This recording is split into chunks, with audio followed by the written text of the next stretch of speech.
Hi friends, అందరికీ నమస్కారం అండి. Welcome to day cooking channel. ఇవాళ అయితే నేను చేపల పులుసు కూర చేస్తున్నానండి.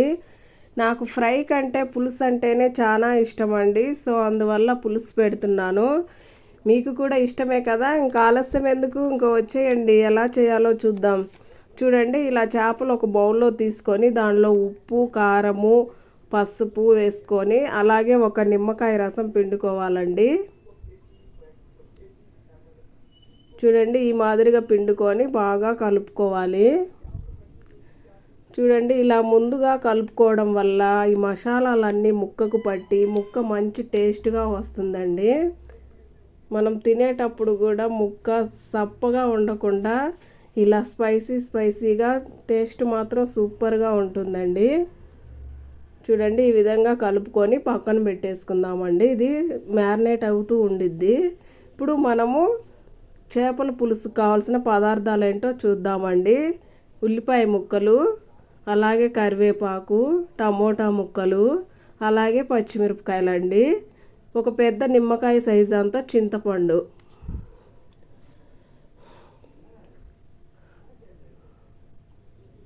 అలాగే మెంతులండి, స్పూనున్నర మెంతులు, 2 స్పూన్ల ధనియాలు, వెల్లిపాయ కలిపి పట్టినది పౌడర్, కొత్తిమీర, అల్లం వెల్లుల్లి పేస్ట్ 2 స్పూన్లు, అలాగే స్పూనున్నర ఆవాలు.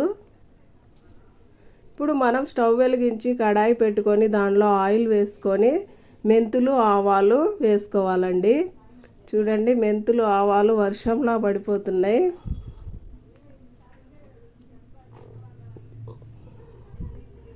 ఇవి బాగా వేయించుకోవాలండి, బ్రౌన్ కలర్ వచ్చే వరకు. చూడండి, కలర్ ఈ మాదిరిగా వచ్చింది కదా. ఇప్పుడు మనం దీనిలో కరివేపాకు వేసుకుందాము.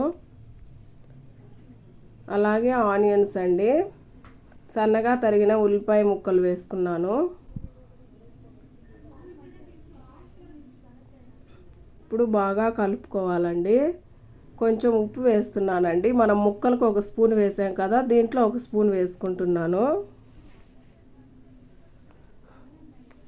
ఇప్పుడు కారం అండి, 1 స్పూన్ కారము. నేను ముక్కలకు 1 స్పూన్ కారం వేసాను, సో 1 స్పూన్ కారం వేసుకున్నాను.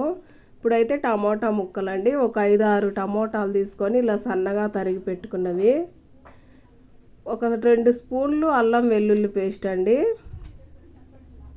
చూడండి, బాగా కలుపుకోవాలి. మాది స్టవ్ పెద్దదండి, సో అందువల్ల త్వరగా కుక్ అయిపోతున్నాయి. ఇప్పుడు మనము ముందుగా నానబెట్టిన చింతపండు గుజ్జండి వేసుకున్నాను. ఇప్పుడు వీటిని బాగా కలుపుకోవాలి. చూడండి, ఈ మాదిరిగా వచ్చింది కదా.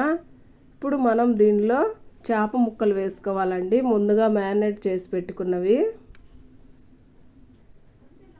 చూడండి, ఇలా వేసుకొని ఇప్పుడే బాగా కలుపుకోవాలండి ప్రాపర్గా.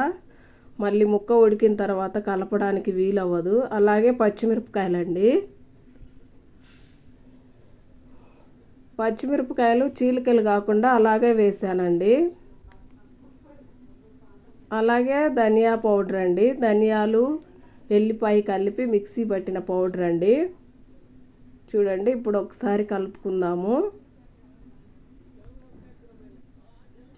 మళ్ళీ హార్డ్గా కలపకుండా ఇలా స్మూత్గా కలుపుకోవాలండి, లేదంటే ముక్క అంతా బ్రేక్ అయిపోతుంది.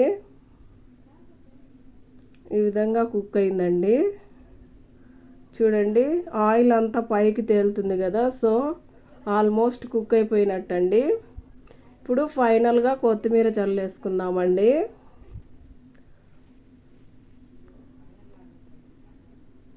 ఇలా చల్లుకొని ఒక్కసారి కూరను కలుపుకుందామండి. చూడండి, ఈ విధంగా కలుపుకోవాలి అడుగంటకుండా. చూడండి ఎంత నీట్గా. ఇప్పుడు టేస్ట్ ఎలా ఉందో చెప్తానండి. చూడండి, పచ్చిమిరపకాయలు వేసాను కదా, ఇవి నంచుకొని తినడానికి సూపర్గా ఉండిద్దాయండి. టేస్ట్ మాత్రం సూపర్గా వచ్చిందండి. మీరు కూడా కంపల్సరీగా ట్రై చేయండి. వీడియో నచ్చితే లైక్ చేసి సబ్స్క్రైబ్ చేసుకోండి. థ్యాంక్స్ ఫర్ వాచింగ్ అండి. Bye bye.